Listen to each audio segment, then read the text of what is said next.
함께 읽겠습니다. 사무엘하 6절에서 17절. 다윗이 요압에게 기별하여 햇사람 우리아를 내게 보내라 하며 요압이 우리아를 다윗에게로 보내니 우리아가 다윗에게 이르되 다윗이 요압의 안부와 군사의 안부와 싸움의 어떤 것을 묻고 저가 또 우리아에게 이르되 내 집으로 내려가서 발을 씻으라 하니 우리아가 왕궁에서 나가매 왕의 식물이 뒤따라 가니라. 그러나 우리아는 집으로 내려가지 아니하고 왕궁문에서 그 주의 신복들로 더불어 잠지라. 혹이 다윗에게 고하여 가로되 우리아가 그 집으로 내려가지 아니하였느나이다. 다윗이 우리아에게 이르되 내가 길을 갔다가 돌아온 것이 아니냐. 어찌하여 내 집으로 내려가지 아니하였느냐. 우리아가 다윗에게 고하되 언약궤와 이스라엘과 유다가 영체 가운데 유하고 내 주 요압과 내 왕의 신복들이 바깥들에서 유진하거늘 내가 어찌 내 집으로 가서 먹고 마시고 내 처와 같이 자리이까. 내가 이 일을 행치 아니하기로 왕의 사신과 왕의 혼의 사신을 가리켜 맹세하나이다. 다윗이 우리아에게 이르되 오늘도 여기 있으라. 내일은 내가 너를 보내리라. 우리아가 그날에 예루살렘에 유하니라. 이튿날 다윗이 저를 불러서 저로 그 앞에서 먹고 마시고 취하게 하니 저녁때 저가 나가서 그 주의 신복으로 더불어 침상에 눕고 그 집으로 내려가지 아니하니라. 아침이 되면 다윗이 편지를 써서 우리아의 손에 붙여 요압에게 보내니 그 편지에 써서 이르기를 너희가 우리아를 맹렬한 싸움에 앞세워두고 너희는 뒤로 물러가서 저가 저로 맞아 죽게 하라 하였더라. 요압이 그 성을 살펴 용사들이 있는 줄 아는 그곳으로 우리아를 두니 성 사람들이 나와서 요압으로 더불어 싸울 때 다윗의 신복 중 몇 사람이 엎드러지고 햇사람 우리아도 죽으니라. 아멘. 죽음으로써 영광을 받으시는 말씀의 제목으로 은혜를 나누기를 원합니다. 우리들의 삶이라는 것은 살아서 잘 되고 또 살아서 이름이 나기를 원하고 영광 받기를 원합니다. 그러나 성경적 원리는 뭡니까? 죽어야 한다 했습니다. 죽어야 하나님 앞에 사람 앞에 이름이 알려지고 그 이름이 영광을 받게 된다는 것은 그만큼 주님의 자랑이며 주님의 기억이며 주님의 상급이 되는 줄 믿습니다. 오늘 이 다윗의 이야기 그 중에 오늘 다윗은 악한 역할을 하죠. 다윗은 여기서 죄로 말미암아 자기의 충신 우리아를 죽이는 바로 그런 내용들이 쭉 기록되어 있습니다. 그러나 여기서 죽음으로써 영광을 받고 죽음으로써 자기 이름이 세상 사람들에게 알려지는 사람이 있습니다. 바로 오늘 햇사람 우리아라는 사람입니다. 이 우리아는 여호와는 빛이다라는 이름의 뜻을 갖고 있고 그 사람은 이방 사람 즉 햇사람이라고 오늘 본문은 설명을 합니다. 그러나 그가 개종하고 여호와의 신앙으로 들어와서 유대인 그것도 다윗 왕의 삼신용사 중에 한 사람이었습니다. 그가 의를 위해서 죽기 전 이미 이 사람은 주를 위해서 죽은 자로 서 있는 모습을 오늘 본문은 쭉 설명을 하고 있습니다. 오늘 하나님의 사람 하나님의 충성된 주의 일꾼들이 어떻게 죽음으로써 하나님 앞에 영광을 돌리고 자신은 유명하게 되는가. 그걸 주님이 우리아를 빗대어 우리들에게 오늘 교훈해 주시고 계십니다. 제일 먼저 하나님의 사람은 죄에 대하여 죽어야 됩니다. 그래서 죄에 대하여 죽은 자는 생명록에 그 이름이 기록된다라고 하셨습니다. 하나님께서 우리를 구원하시면 죄와 그 죄의 행벌에서 건지심이십니다. 그래서 하나님의 사람이 예수를 믿고 구원을 받는 이 신앙의 과정은 죽음으로 말미암아 되는데 첫 번째 바로 그 죽음이 바로 죄에 대해서 죽으라 그랬습니다.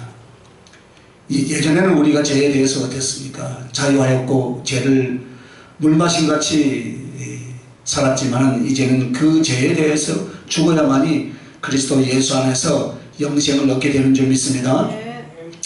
특별히 우리가 신앙생활 가운데서도요 항상 죄는 어떻습니까? 살아서 우리를 주관하고 우리의 영혼들을 빼앗으려고 사단의 강력한 무기로 우리를 공격해 옵니다. 오늘 본 말씀에 보면 다윗의 처절한 실패와 또 하나님의 슬픈 그 가슴을 우리는 여기서 볼 수 있습니다. 어찌하여 하나님께 이런 고통을 주며 다윗은 왜 그런 실패의 자리에 거꾸로 졌는가? 그가 죄에 대하여 죽지 못한 그 순간 때문에 그렇다는 것입니다. 죄에 대하여 죽는 것은 끝까지 죄에 대하여서 인내하고 싸우는 모습이고 패배하지 않을 것을 죄에 대하여 죽었다라고 그렇게 말을 합니다. 그러나 그렇게 믿음이 좋아 보이던 이 다윗이 어느 순간 죄악이 자기의 욕심을 쫓아서 뚫고 나오는 것을 막아내지 못하자 그는 참으로 인간적으로는 이해가 안 되는 그런 아주 회개하고 상식 이하의 그 악을 저지르게 됩니다. 여러분, 죄에 대해서 죽지 못하면 어떤 사람이라도 이 다윗처럼 이런 패배, 이런 사단의 공격에 무너질 수밖에 없다는 것을 우리는 알아야 할 줄 믿습니다. 그래서 우리가 제일 먼저 주님의 은혜의 부르심 앞에 죽어야 하되 죄에 대해서 죽을 수 있기를 예수님의 이름으로 축원합니다. 그래서 이 죄는 고난과 멸망의 원인이 됩니다. 여러분, 사람이 왜 고난을 받습니까? 99%가 다 죄 때문입니다. 그로 인하여서 육적 영혼의 영원한 멸망이 따라옵니다. 육체는 죽고 지옥의 흙물 가운데 던져집니다. 이것도 역시 무엇 때문입니까? 죄 때문입니다. 그런데 죄는 무엇입니까, 여러분? 즉 실제 생활 속에서 어떻게 나타나는가를 적나라하게 우리에게 가르쳐주는 성경 구절이 있습니다. 에베소서 2장 2절 3절 보면요, 우리가 행상이 없는 죄에 대한 정의, 즉 죄는 어떤 삶으로 나타나는가. 에베소서 2장 2절 3절 말씀입니다. 그때 너희가 그 가운데 행하여 이 세상 풍속을 쫓고 공중의 권세 잡은 자를 따랐으니 지금 곧 불순종의 아들들 가운데서 역사하는 영이라. 전에는 우리도 다 그 가운데서 육체의 욕심을 따라 지내며 육체와 마음에 원하는 것을 하여 다른 이들과 같이 본질상 진노의 자녀이었더니. 아멘. 오늘 이 방금 읽어드렸던 이 에베소서 말씀처럼 제가 어떤 행태, 즉 어떤 삶 속에 모습으로 나타나는가, 어떤 것들이 죄인가, 또 죄는 어떤 모습인가, 그걸 여러분은 이 속에서 한번 찾아봐야 돼요. 그래서 먼저는 뭐라 했습니까? 이 세상 풍속이 이 세상 풍속을 쫓고라고 그렇게 말을 합니다. 제가 무엇입니까?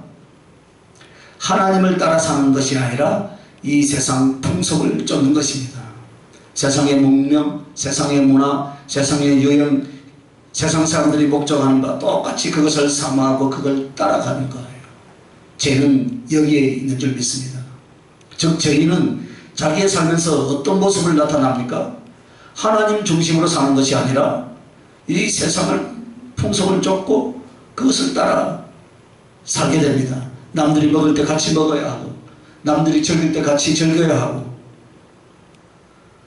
또 남들이 행복하게 여기는 건 나도 그걸 행복으로 여기고, 이렇게 하면서 진리와 하나님과는 전혀 상관이 없는 세상 풍속을 쫓아가게 됩니다. 그래서 온갖 우상과 온갖 죄악을 다 낳는 이 세상 그 풍속을 쫓아서 산다, 그 말입니다. 그래서 그것이 바로 죄인데, 두 번째는 뭐라 했냐면 이 세상 풍속을 쫓음으로 말미암아 뭐라고 합니까? 공중 권세 잡은 자를 따랐다 했습니다. 에베소서 말씀에. 곧 지금 불순종의 아들들 가운데 역사하는 영이라. 길게 지금 설명한 것 같지만 이것은 사단이요 마귀를 가리키죠. 한마디로 마귀를 따르게 된다 이 말입니다. 부정할 수 없어요. 죄는 하나님의 원수의 대적자인 사단의 편이 되며 사단에게 속하여 사단을 이롭게 하고 사단을 따르게 되는 것입니다. 그래서 하나님과 원수가 되는 줄 믿습니다, 여러분. 그래서 여러분 이 세상 풍속을 쫓는 것이 아니고 사단을 쫓아가는 것이 아닙니다. 그래서 3절에 보면 이렇게 말합니다. 육체의 욕심을 따라 지내며, 제가 또 어떻게 나타납니까? 육체의 욕심을 따르게 된다. 하나님과 그 거룩한 진리와 생명을 쫓는 것이 아니라 제 가운데서 육체가 쏟구쳐내는 육체의 소욕, 육체의 죄된 욕심을 그 영혼이 따라 그 삶으로 사는 것이에요. 이렇게 세상 풍속을 쫓고 마귀를 따르고 육체의 욕심을 따름으로 말미암아 죄는 어떤 결과를 가져오냐, 본질상 진노의 자녀라고 그렇게 말을 합니다. 즉 본질상 진노의 자녀다라는 것은 어쩌다 세상 말로 재수가 없어서 진노를 받게 되었다, 그게 아니에요. 근본부터가 뭐라고요? 너는 하나님의 진노를 받게 되었었다, 이 말이에요. 우리의 근본은 무엇입니까? 진노의 자녀예요. 너는 죄로 살아온 세월과 모습들을 봐라. 완전히 세상 풍속을 쫓고 사탄의 앞잡이가 되었고, 그리고서 네 속에 재성을 쫓는 육체의 소욕과 욕망으로 살아오지 않았느냐? 그래서 너는 근본 자체가 하나님의 진노의 대상이에요. 근본 자체가 하나님의 진노의 자녀로서 너는 영원한 멸망과 형벌이 너를 위해서 준비하고 있었다. 이렇게 사도 바울은 에베소에서 강력하게 그 성도들에게 지금 선포하고 있는 거예요. 여러분, 그렇습니다. 우리는 죄에 대하여 죽는다는 건 내 안에서 죄성의 목록을 하나하나 제거하는 그것이 아닙니다. 이 세상 풍속을 쫓고 마귀를 따르고 육체의 욕심을 따르면 이 육체의 욕심을 따르던 이것을 어떻게 하는 거예요? 바꾸는 거예요. 여러분. 할렐루야. 바꾸고 가는 거예요. 그래서 이 죄에 대해서 정죄하고 형벌을 가하는 이가 있습니다. 그래서 바로 고통과 괴로움과 멸망을 가져다 준 것이 있는데, 그것이 바로 하나님의 율법입니다. 여러분.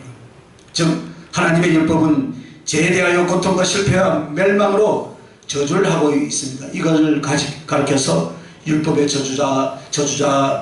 저주자라고 그렇게 말을 합니다. 즉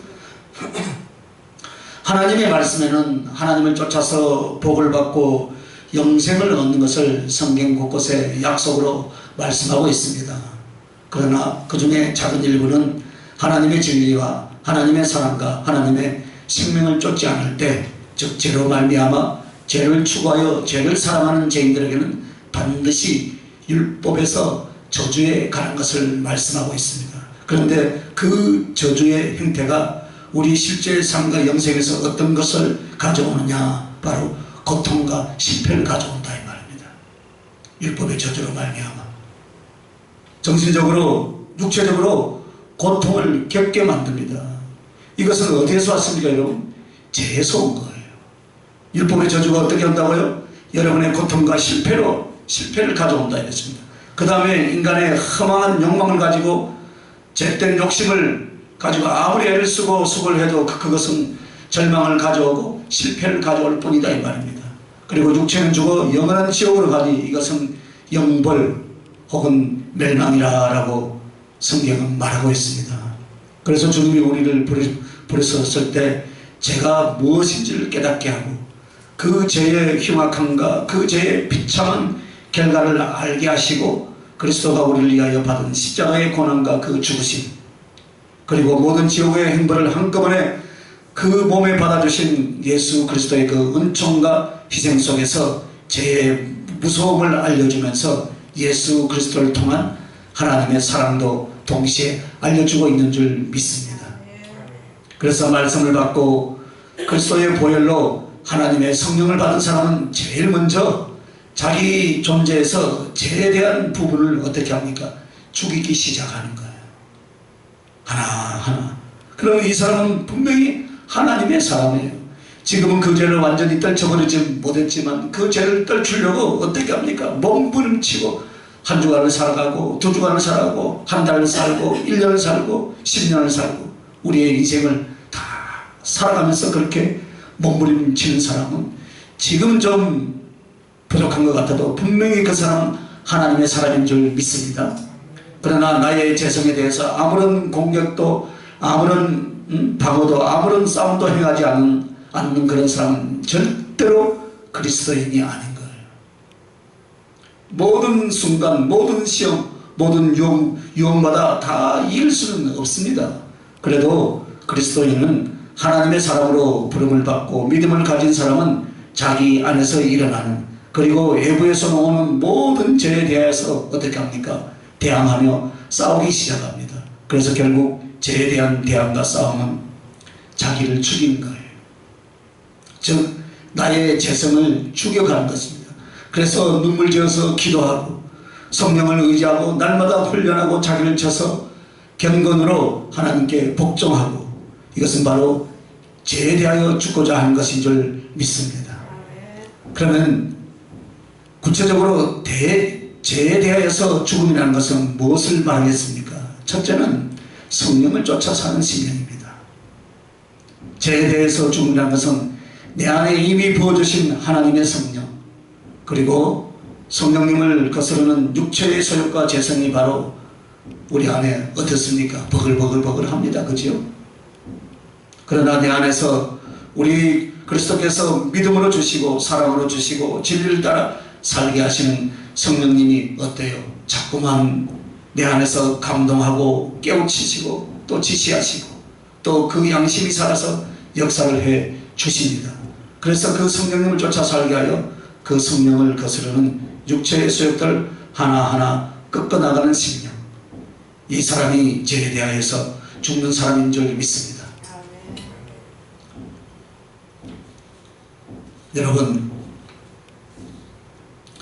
여러분 안에 있는 성령님을 여러분 어떻게 자각하고 계십니까? 이것은 아주 중요한 문제입니다.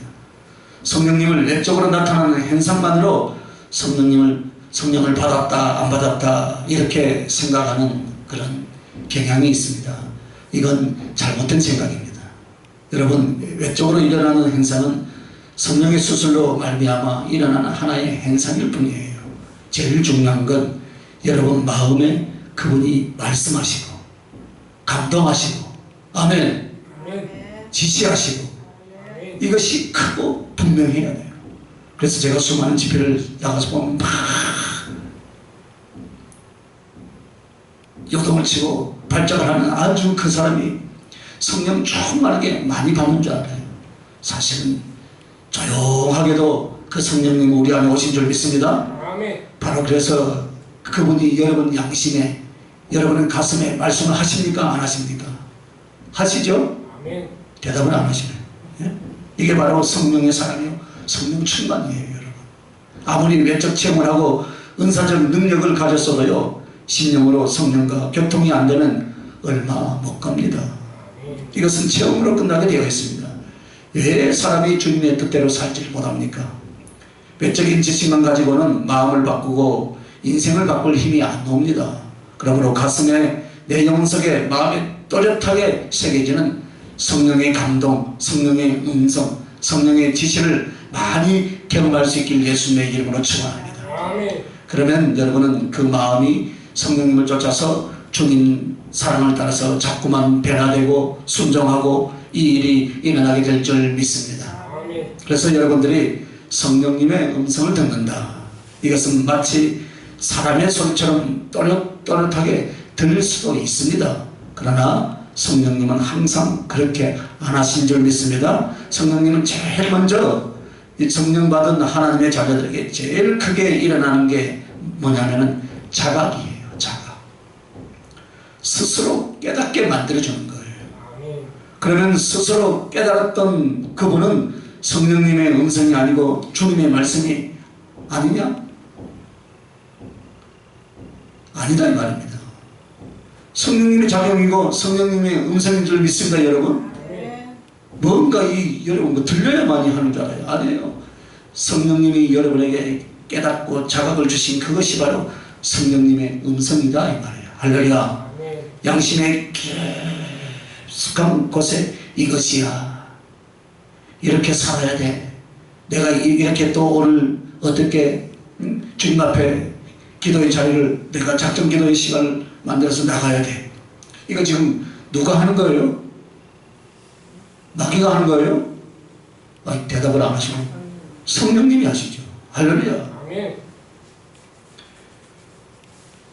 내가 그렇게 깨달아지면 누가 했어요? 성령님이 하신다 이 말이에요.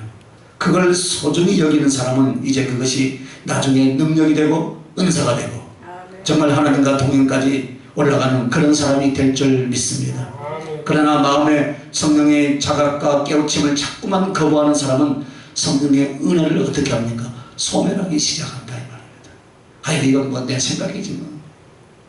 하지만 그 성령님의 작은 감동으로 여겨지는 그것조차도 소중히 여긴 사람은 어떻게 합니까? 점점점 성령의 교통, 성령의 은사가 성령의 충만으로 들어가게 되어 있는 줄 믿습니다. 또한 여러분들이 경험하는 성령의 체험들이 있잖아요.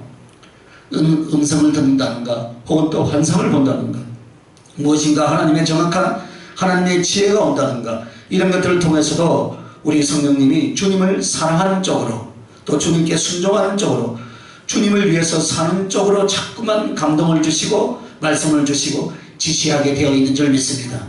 그래서 여러분이 내 안에서 일어나는 어떤 메시지가 내가 깨달은 어떤 감동이 성령께서 하셨느냐 안 하셨느냐 이것은 한 가지로 말해서 어떻게 분별하느냐 내 구주 예수를 더욱더 사랑하는 쪽으로 만들어가는 모든 음성과 감동은 다 성령님이 하신 줄 믿으시면 두 손 들고 아멘.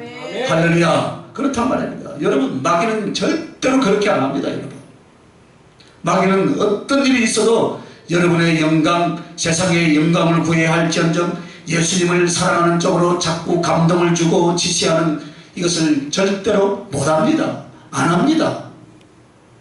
그래서 성령님의 그 세미한 음성과 거룩한 감동을 자각하고 순종하고 따르는 거예요. 여러분 할렐루야. 그러다 보면 여러분 뭐가 일어나겠습니까? 죄에 대해서 자기를 버리고 죽이고 있음을 어느 순간에 보게 될 줄 믿습니다. 그러므로 죄에 대해서 각성하고 깨닫고 그것과 싸우시길 예수님의 이름으로 축원합니다. 이것만으로 죄와 싸우는 게 아니에요. 또 성령님을 따르며 순종하면 된다 이 말이에요. 그래서 여러분 성령님의 음성을 따라서 살아갈 수 있길 예수님의 이름으로 축원합니다. 그래서 말씀을 지켜 사는 생활이란 죄에 대하여 죽는 거예요. 할렐루야. 죄에 대해서 하나님의 말씀은 우리가 순종하는 것마다 어떻습니까? 의가 되고 진리가 되고 영생입니다. 즉 그리스도 안에서 살게 만듭니다. 그러나 말씀을 거부하고 말씀을 따르지 않는 건 전부 다 죄요 사탄에게 속하고 예수 그리스도께 등을 돌리는 결과를 가져오는 것입니다. 죄에 대해서 죽는다는 것은 바로 말씀 순종입니다. 여러분 쳐서 복종하며 어떻게 해서라도 내게 주신 성경 말씀을 쫓아 사는 믿음, 소망, 사랑, 충성, 인내 이렇게 계속 쭉 가는 거예요. 그러면서 여러분이 말씀을 쫓아 사는 삶이 커지면 커질수록 깊어지면 깊어질수록 나의 죄성은 어떻습니까? 죽어가고 나의 죄의 욕망은 시체가 돼서 떠오를 줄 믿으시길 바랍니다. 그래서 성령을 쫓아 사는 심령 말씀을 쫓아 사는 생활 이걸 가르쳐서 뭐라고 합니까? 죄에 대해서 죽음이라 라고 말을 하고 있습니다. 여러분 죄에 대해서 죽었죠? 할렐루야. 그러면 성령을 쫓아 살아야 되고 말씀을 쫓아 살아야 되는 거예요. 그래서 세 번째는 죄에 대해서 죽는 것이 바로 무엇이냐 죄악을 거부하는 의지라 라고 했습니다. 나의 의지가 죄에 대해서 타협을 안 한다. 죄를 사랑하지 않는다. 죄를 인정하지 않는다. 죄에게 굴복하지 않는다. 죄를 미워하고 죄와 싸우고 죄에 대해서는 죽고 의에 대해서는 살리라. 이것은 확실하게 다짐하고 여러분의 죄를 거부하는 의지 그것이 바로 죄에 대해서 죽은 그 사람의 모습인 줄 믿습니다. 얼마만큼 내 안에 강하게 자리 잡고 있는가 여러분 스스로 살펴보시길 바랍니다. 어떤 죄에 대한 유혹이나 어떤 죄에 대한 생각이나 어떤 죄에 대한 감각이 올 때 바로 강력하게 솟구치는 그 스프링처럼 그것을 대적하고 그것을 거부하고 그것과 싸우는 의지가 살아있으면 그 사람은 죄에 대해서 어떤 사람이에요? 죽은 사람이다 이 말이에요. 그러나 그 죄에 대해서 감각이 없거나 그 죄를 은연중에 마음속에 어때요? 달콤하게 여길 때는 죄에 대해서 죽은 사람이 아니라 죄가 펄펄 살아 날뛰는 사람이다 이 말이에요. 말씀에 대하여서 성령께 대하여서 그 사람은 살아있는 자가 아니다. 죽은 자가 되어버리는 것입니다. 이렇게 해서 어떻게 죄에 대해서 죽는 것인가? 성령을 쫓아 사는 심령, 말씀을 지켜 사는 생활, 그리고 죄악을 거부하는 의지, 이 세 가지의 인내가 죽음인 것입니다. 죽음이라는 것은 안 살아나는 거예요. 할렐루야. 안 살아나는 거.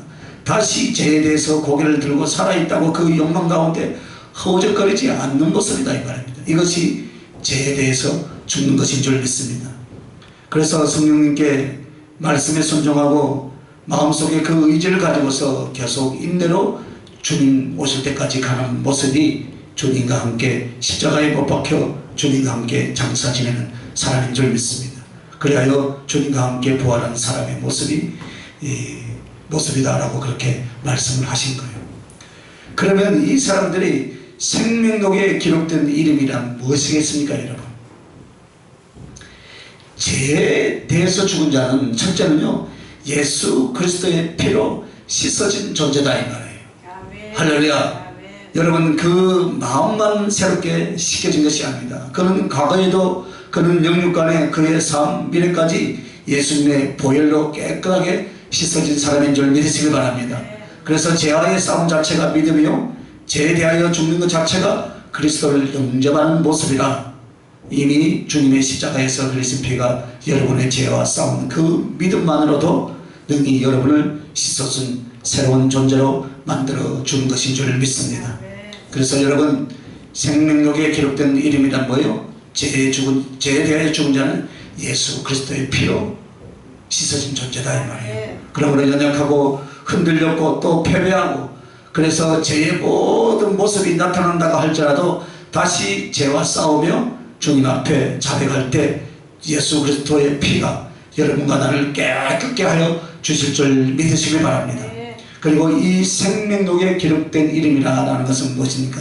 성령으로 거듭난 영혼을 가르쳐 말하는 거예요. 예수 그리스도의 피로 씻겼고 두 번째는 성령으로 거듭난 영혼. 이 사람들이 어떤 사람이라고요? 죄에서 죽은 자다 이 말입니다. 그래서 이 죄에서 죽은 자가 어디에 기록돼요? 하늘나라 생명록에 기록된 이름이 될 줄 믿습니다. 여러분 성령으로 거듭날 때 여러 가지가 따라옵니다. 성령으로 거듭나는 것은 제일 먼저 예수 그리스도의 사랑을 알고 사랑을 하기 시작을 합니다. 그러면서 그분의 모든 공로와 행하심과 그 말씀에 대한 확실한 믿음을 갖게 됩니다. 동시에 이 사람은 옛 생활과 제 생을 쫓아서 즐거워하지 않고 죄를 미워하고 죄와 싸우는 철저한 회개가 이루어지기 시작을 하는 거예요. 그리고 이 사람은 결코 예수 그리스도를 떠나지 않습니다. 그래야 이 사람은 하나님의 자녀가 되고 하나님 나라의 후사가 되고 성령이 그 안에서 하나님의 생명과 구원을 얻을 자가 될 줄 믿으시기 바랍니다. 그런데 이 모든 일들이 어디로부터 시작이 되느냐? 하나님이 주시는 은혜, 하나님이 주시는 믿음을 가지고 죄와의 싸움에서 일어나는 줄 믿습니까 여러분? 그래서 죄와 싸우지 않는 자가 성령으로 거듭난 경우는 결코 없습니다 여러분. 성령으로 거듭나는 자는 죄를 앉아서 죄를 먹고 마시지 않습니다. 순간순간 넘어지고 약하면서도 그 죄를 회개하고 믿음을 쫓아 순종을 쫓아서 어떻게 합니까? 하늘나라를 향해서 달려가지 그 죄에 대하여서 먹고 마시고 주저앉아있지는 않는다 이 말이에요. 할렐루야. 연약하고 부족해서 때로는 넘어지고 엎어질 수는 있습니다. 그러나 결코 신앙을 뒤로 하지 않는다 이 말이에요. 또한 생명록에 기록된 이름이라는 것은 무엇입니까? 그 사람이 구원받은 하나님의 자녀되었음을 하늘과 땅에 알리신다 이 말입니다. 즉 하나님의 생명처럼 비밀에 쌓여 있지 않습니다. 하늘나라에서도 다 알고 누가 하나님의 자녀인지 땅에서도 사단이나 영적인 존재들도 다 알고 있습니다. 그래서 사단이 누구를 치료하겠습니까? 누구를 거꾸로 넘어뜨리고 하겠습니까? 거듭난 사람의 죄에 대해서 죽어 하나님의 의에 대해 살려는 사람을 더 많이 공격을 한다 이 말입니다. 그래서 여러분의 이름은 죄와의 싸움이요 죄에 대해서 죽음으로 말미암아 하나님 나라 그 생명책에 기록이 되는데 이것이 바로 여러분과 내가 구원받은 그 하나님의 자녀된 것을 우리 주님이 하늘과 땅에 공포하시고 알리셨다라는 그런 말씀입니다. 오늘 미워할 수 없는 다윗, 정죄할 수 없는 다윗, 한편으론 안쓰럽고 불쌍합니다. 그러나 우리가 거울로 삼아볼 때 그렇구나, 그의 죄악이 깊고 클수록 우리에게는 더 큰, 우리에게 경각심을 일으켜주고 또 그 죄로 말미암아 실패하고 고통이 클수록 우리에게는 더 우리 주님 앞에 경건의 경고가 되는 줄로 믿습니다. 그래서 만약 그가 죄에 대해서 죽었다면 그 쓰라린 패배와 하나님의 이름으로 해방했던 사탄의 침투를 허용하지 않았을 것입니다. 그러므로 오늘 우리에게 참으로 주님 앞에 칭찬받고 그 이름이 유명케 될 뿐만 아니라 하나님 앞에 영광이 되는 것은 죄에 대하여서 죽는 이것이 먼저 일어나야 할 줄 믿습니다. 반면에 우리와는 죄를 지을 틈이 없이 목숨을 건 충성과 순종과 우정과 사랑의 자리에 자기를 던지고 있었습니다.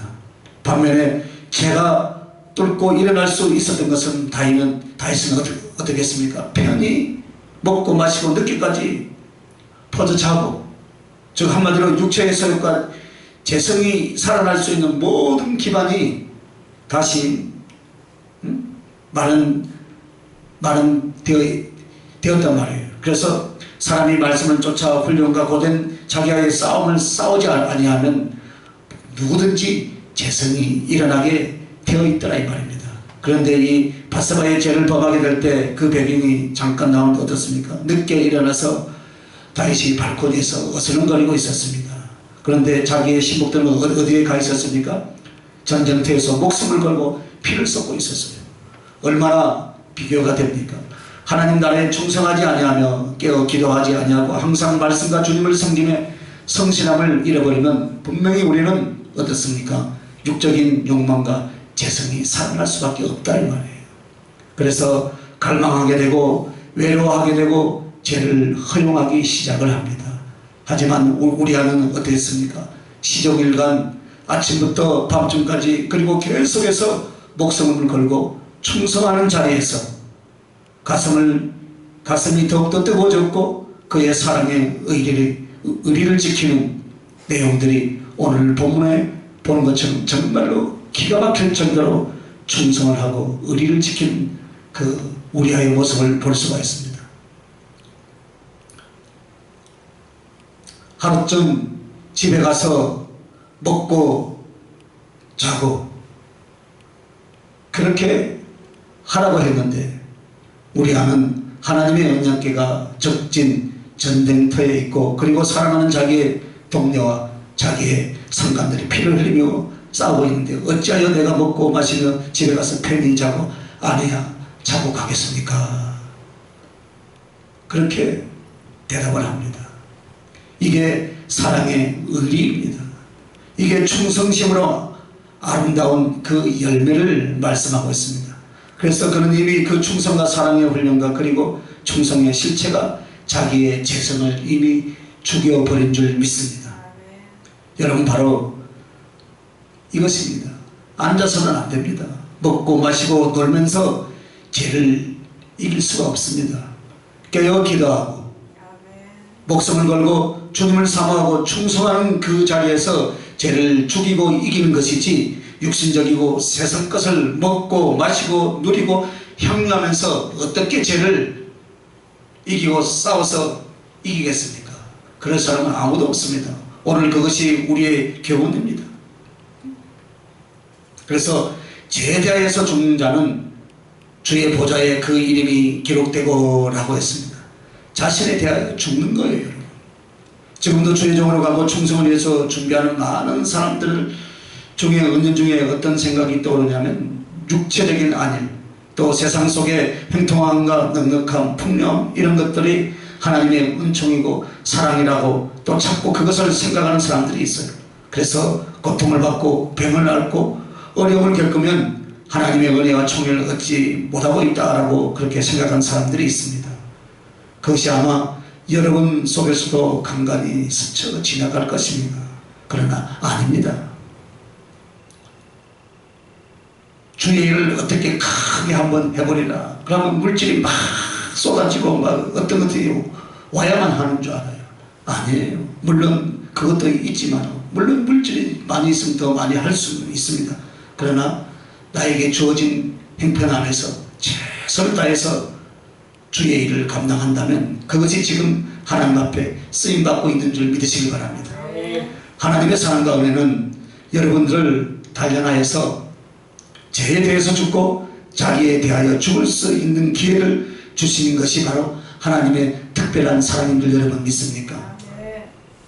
만약 그 부분을 하나님이 주관해 주시지 않으면 우리는 뒤집어지게 되어 있어요. 하늘나라까지 못 가게 되어 있어요. 그래서 우리 주님은 때로는 육체가 아우성치면서 괴롭다 아프다 할지라도 주님은 우리를 연단하셔서 깨끗하게 하는 쪽으로 연단하사 정금 같은 믿음으로 연단하시고 사랑을 아는 사람으로 연단하시고 하늘의 보좌를 위하여 사는 사람으로 자꾸만 연단하시고 훈련해 가시는 줄 믿으시기 바랍니다. 그래서 여러분은 하나님의 말씀과 하나님의 섭리를 파악할 줄 알고 자기에게 적용할 줄 아는 것이 지혜요 영안이 열린 모습인 줄 믿습니다. 즉 신령한 자가 되는 거예요. 그래서 내가 어떤 일을 겪으면서 이것은 하나님의 어떤 뜻이며 이것은 또 하나님이 나를 향한 어떤 사람이며 하나님의 어떤 연단이고 은총인가를 스스로 깨닫고 감사할 줄 아는 것인 줄 믿습니다. 그러면서 그 하나님과 그 하나님의 뜻과 섭리의 마음을 합치고 자기의 의지를 합쳐서 따라가는 거예요. 죽으라면 죽고 살라면 살고 엎드려 있으라면 엎드리고 달려가라면 달려가고 계속 하는 거예요. 여러분. 오늘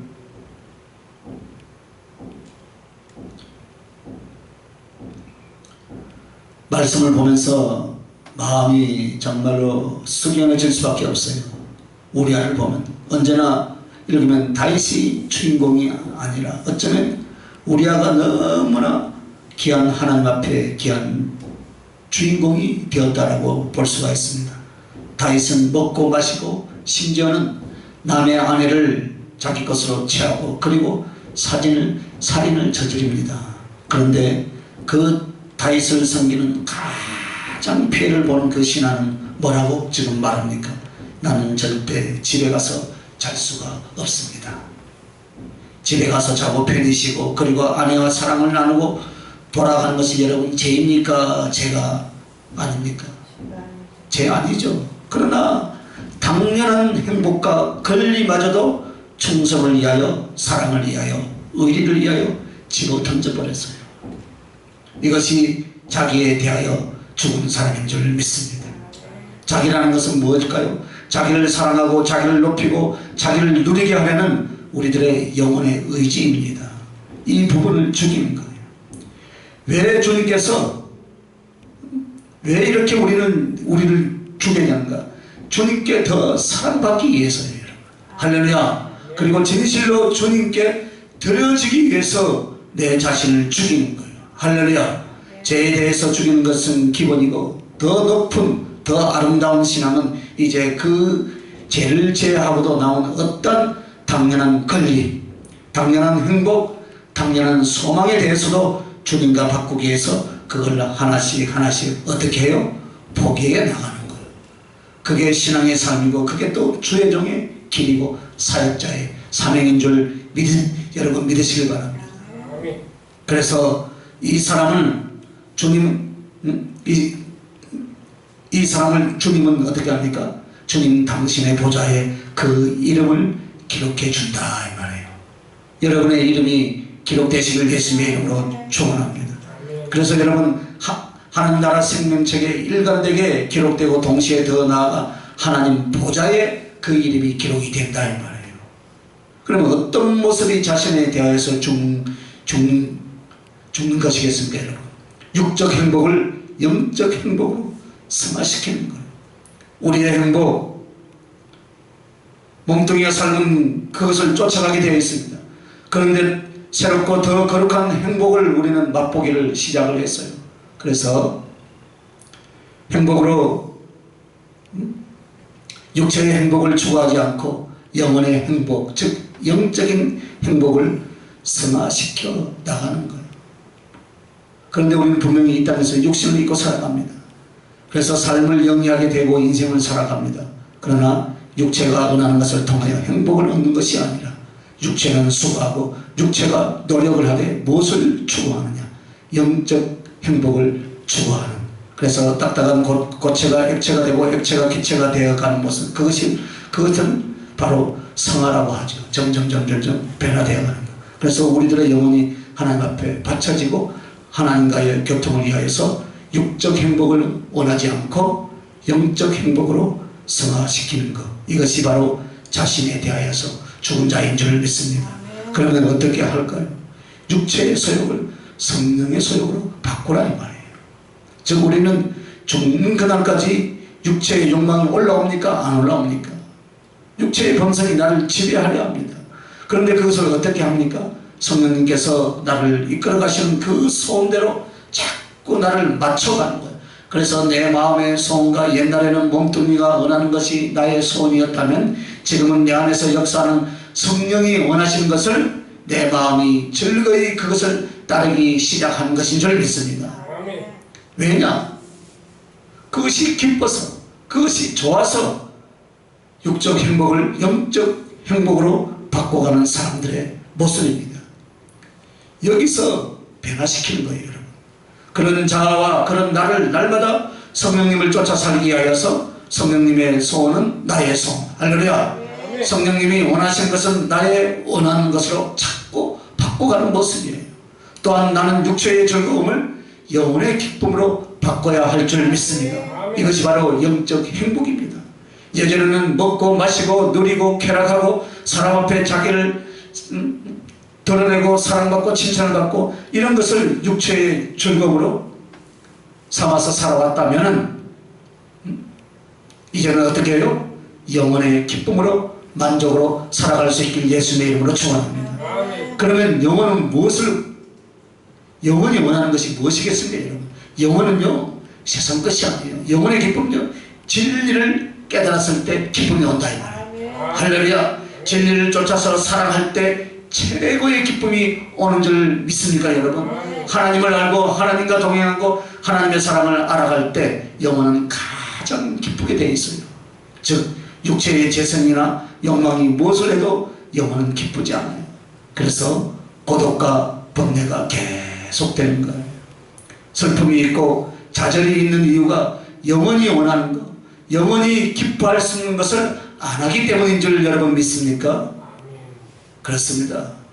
그러므로 영혼이 기뻐하는 것은 진리입니다. 사랑입니다. 하나님이십니다. 그거 외에는 절대로 어떤 인간의 행복도 행복해지거나 기뻐하지 않는 것입니다. 그래서 예전에는 영혼이 무엇을 원하는 것도 몰랐지만 이제는 육체가 원하는 것들 대신에 나의 영혼이 기뻐할 바로 그것을 나의 기쁨과 기쁨을 얻고자 노력으로 바꿔가는 것인 줄 믿습니다.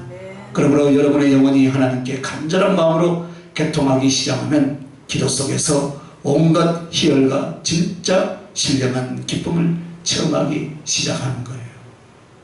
죄로 인하여서 눈물을 지어도 바로 기쁨이 오고 주님을 향하여 부르짖고 갈망하는 것 자체도 영혼의 힘이 쏟아나기 시작하고 그 말씀과 그 사랑과 그의 역사하심을 기억만 해도 가슴속에 어떻습니까? 강력한 기쁨과 힘이 쏟아난 줄 믿습니다.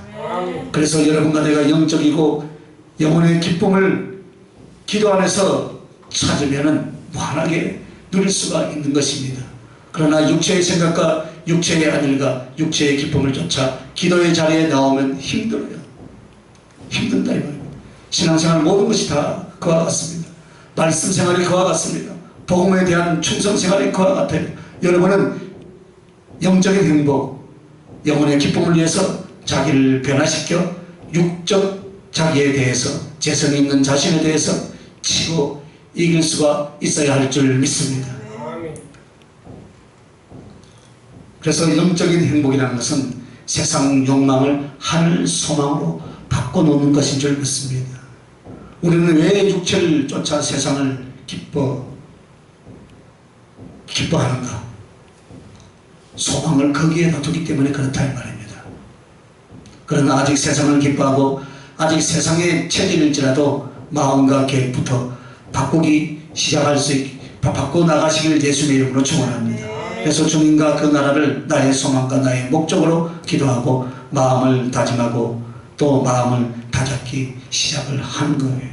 그러다 보면 그 소망이 자라면서 어떤 현상이 일어나느냐, 내 마음에 세상적 기쁨, 육신적인 기쁨과 육신적인 소망은 아무것도 아니라는 것을 점점점 어떻게 해요?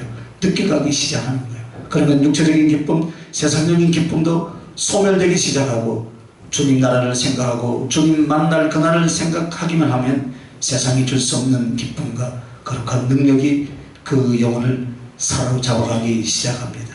이것이 훈련이 되어져야 합니다. 여러분 그냥 기도하고 그냥 예배에 참석하는 게 아니에요. 그 말씀 앞에 오늘 이 내용을 하나하나 주시는 것은 우리의 신앙의 훈련의 방향들입니다. 그래서 여러분이 스스로 가끔 돌아보면서 내가 육적 행복을 영적 행복으로 얼마만큼 승화시키고 있는가를 보면서 주님 말씀을 쫓아 내가 자신에 대해서 죽어가고 있구나 확인하고 힘을 내시기 바랍니다. 그래서 오늘 죽음으로 영광을 받는다 했습니다. 할렐루야. 내 자신을 죽여가시길 바랍니다. 그러면 반드시 하나님 앞에 세상 앞에 영광을 받고 세상 사람 앞에 유명하게 될 줄 믿습니다. 기도하겠습니다. 거룩하신 아버지 하나님 은혜와 사랑을 감사합니다. 내가 죽음으로 말미암아 내 죄악이 죽음으로 말미암아 하나님 앞에 영광이 되고 세상 사람 앞에 유명케 될 것 같이 오늘 우리 안은 충분히 세상적인 것을 누리고 탐할 수가 있었지만 주와 그 복음을 위하여서 성경은 상관을 위하여서 동지들을 위하여서 자기의 쾌락을 헌신자같이 던져버리고 포기하고 오로지 충성과 순종을 위해서 달려갔던 그 모습 속에서 오늘 그 모습이 죄에 대해서 죽은 자의 모습임을 깨닫게 해주시니 하나님 감사합니다. 오늘 우리 안에 일어나는 죄성들을 다 죽이며 그리스도의 사랑 안에서 승리하며 하나님 앞에는 영광을 돌릴 수 있는 복된 저희들의 삶이 되게 해 주시옵소서. 감사합니다. 예수님 이름으로 기도합니다. 아멘.